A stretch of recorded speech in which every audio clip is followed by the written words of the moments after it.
Good morning from Kuwait City. It is now the morning of the first actual day of the tour. It is around 9 a.m. local time here in Kuwait, and I've just awoken after 3 hours of sleep or something. I arrived kind of late last night and went for a run as soon as I arrived. After sitting in airplanes in the airport for the entire day, I just need to shake my legs. But yeah, now I'm up, and we have the major skyscrapers of some of the major skyscrapers of Kuwait in the background here, and a busy intersection down below. I'm at the Oasis Hotel on the 8th floor. So here behind me is the world famous Kuwait Water Towers, which is the landmark of this country and the city basically. It's 3 giant towers, like 150 meters tall. The 2 big circles are like actual water towers, they contain water. And the smaller circle on top of one of the spikes is a like rotating viewing platform and restaurant that you can go up into. Right now it is kinda either sandy or smoggy in the air, so you can't really see it that great, so I don't think I want to go up there right now. Maybe come back later after sunset when it gets dark, so I get something out of it hopefully, because right now it's just a waste of money to go up there to see the skyline, unfortunately. Yeah, you can just tell. You can see the outline of the buildings, but not much more than that. And it costs like 10 euros to go up there, so probably want to have the best experience if I actually do go up there. Hopefully it does clear up later. This little tranquil piece of paradise in the middle of the city, in the Al Shahid Park, which is somehow in the middle of the city, and you can also hit. What you see behind me here is some of the Kuwaiti water towers that is here in one of the parks. These are kind of the monument, like the symbol of Kuwait in some respects. They stand up in the landscape for sure. Each of these towers, and there's 9 of them here I believe, like each of them contain 3,000 cubic meters of water, so that's quite a lot. And there are 6 places like this spread out throughout the city, where each park or each like cluster of water towers provide water for a district of the city, plus the 2 giant ones down near the harbor, like the Kuwait towers. But these are different, and all of them come in this same style, very fancy design. And they were built in the 70s. The whole water system for Kuwait was designed by a Swedish company, but these towers were built by Czechoslovakian engineers. At least it says so on one of the plaques over here on one of the towers. But yeah, took over an hour walking out here in almost 40 degrees, but it's kind of cool, and I'm glad I did it. The sun is setting over Kuwait. There's still some sand in the air. It's very, very deserty. A lot of traffic on the main roads in and out of town, and this amazing skyline with all the tall skyscrapers on the western side of town, including the telecommunications tower, the Liberation Tower over there. And down here is the Al Shahid Park, the largest urban park in all of Kuwait. And over here is the financial district with all the major skyscrapers, all the tallest ones in Kuwait. More freeways and residential building blocks over on the other end of town. This is amazing and beautiful. The last night here in Kuwait.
So here we are at the Doha Koniche with the view over the city center and all the fancy buildings over there built by blood money, oil money. and built by tons of slaves, along with all the stadiums that are being built for the FIFA World Cup here. And a couple of them are working down there on making it more beautiful before the World Cup, I guess. And over here, that building over there is the Museum of Modern Islamic Art. And yeah, it's a pretty tragic place, and it's very fucking warm here. So glad I'm only here for 24 hours. And yeah, there's nothing of value here, just this glitz and glamour built by oil money. But as soon as the oil runs out, they're screwed.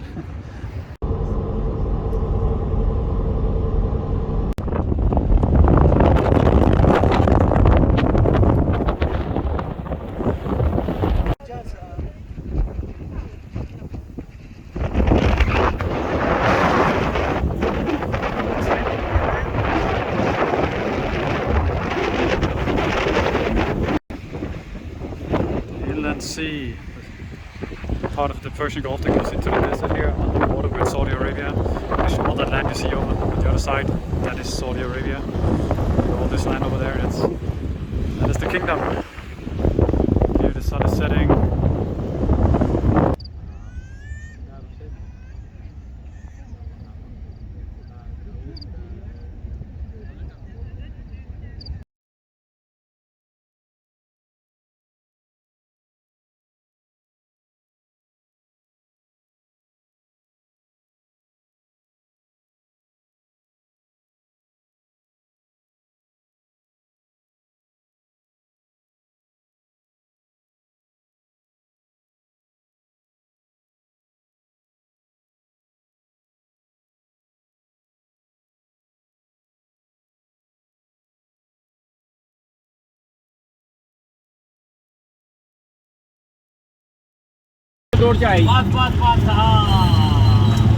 लोग किले दे आके पनाह गिनने लगे ये हुआ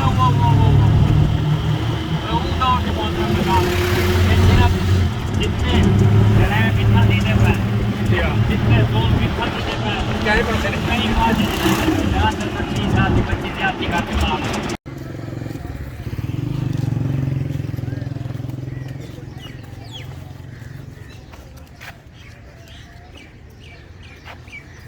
काम ਦੇ ਨਾਲ ਸਾਰੇ ਸਰਾਇਕੀ ਨਾਲ ਸਭ ਕੱਲੇ ਪੰਜਾਬੀ ਹੈ ਅੱਛਾ ਉਹ ਪਾਰਟੀ ਆਈ ਤਗੜੀ ਸਰਾਇਕੀਆਂ ਦੀ ਅੰਦਰ ਲੱਗੇ ਵਾਲੇ ਨਾ ਦਿਓ ਅਸਾਂ ਨੇ ਮੁੰਸ਼ੀ ਸਾਹਿਬ ਦੇ ਮੈਦਾਨ ਦੇ ਲਾਗੂ ਨਾਕਾ ਗਿਆ ਹੈ ਮੁੰਨੀ ਬੋਲ ਕੇ ਹਾਂ ਮੁੰਨੀ ਬੋਲ ਹਾਂ ਟੋਟਲ ਮੁਲਤਾਨ ਕੀ ਸਹੀ ਹੈ ਬਿਲਕੁਲ ਅੱਛਾ ਬਹੁਤ ਰਹਾ ਤੇ ਦੇਖ ਨਾ ਹੁਣ ਸਾਡਾ ਇੰਨੀ ਤਰੱਕੀ ਬਣੀ ਹੋਈ ਹੈ ਅਸਾਂ ਦੇ ਨਹੀਂ ਮੰਨ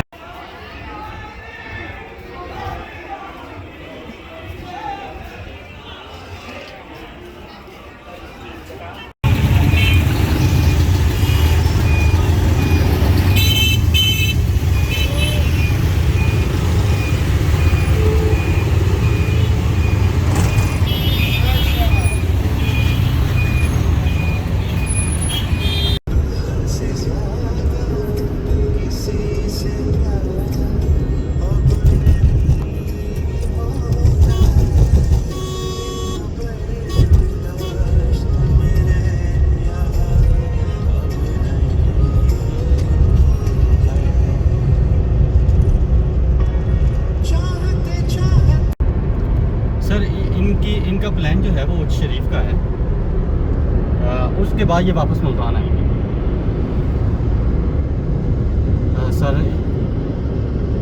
सर ये होटल कॉन्टिनेंटल है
river. Here is the Indus River, and I'm walking this banky wooden bridge crossing it. And this precious mountains on all sides here. We're going in this direction, which is towards Kaplu. Coming from this direction over here, which is nearer to the Skardu. The mountains and nature out here are crazy.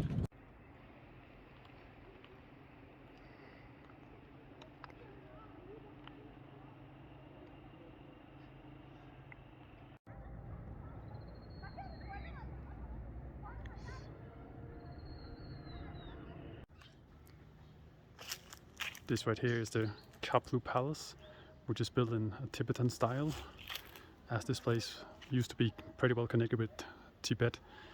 It was built in the 1800s. So these are the Haldi cones, which are, the highest point is 7,742 meters. Although we are at 2,500 meters elevation already, so they only like protrude 5 kilometers up here. There's supposed to be a better viewpoint, but the Pakistani army is blocking us from going there. So yeah, this is the best we're gonna get, which is still pretty spectacular. And the Shyok River going down here, down towards the Kaplu and Skardu, where it like merges with the Indus River. So yeah, lots of peaks here taller than 7,000 meters. And most of them have never been summited. So that is something to take note of. You can come here and get a world first if you want. Although it does look pretty damn difficult to climb these peaks.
Small mountainside village a little bit outside Skardu.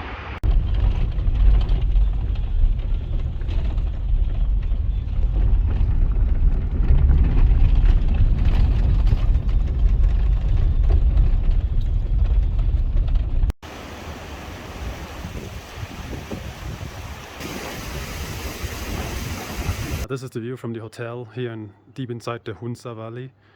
It was dark when we arrived yesterday, so I didn't see the view until now, just waking up, and it is pretty damn staggering, I gotta say. Like way more snow-covered peaks here than at the old place back in Skardu, where I came from. But yeah, pretty spectacular view here in Hunza Valley, deep inside the Pakistani countryside, I guess. Yeah. And today we continue. Yeah, we go along that road towards China, but not all the way to China. Like only, I think, like 50 kilometers in that direction to a small village. So what you see here behind me is a small part of what is called the Atabat Lake, and it is actually also just the Gilgit River, which flows all the way down through the valley, Hunza Valley. But I believe it was in 2011 there was a huge landslide at some point along the river, which blocked it up a little bit and created this huge natural reservoir, which is now a huge lake, and it's much bigger than this. It goes down there, then curves around the mountain curves, and but the landslide also disrupted the Karakoram highway, So they actually had to build a completely new section of it with a lot of big tunnels with the help from China. So that happened, and now you drive through a lot of tunnels, and now you see this magnificent lake that you can also go boating on. So it's dangerous here in the high mountains, the high Karakorams. You can even see behind me these mountains on the other side here, like huge landslides. So it's obviously a huge risk. Here's the Pasu Glacier, the Welcome to Pasu sign, and the Pasu cones in the background here. This is absolutely phenomenal. Right, I'm standing here on the Hosseini Bridge, which is very, very dangerous. Step at a time, slowly but surely. This is probably the scariest thing I've ever done. This is just pure fucking insanity. It feels like the entire bridge is just moving with the water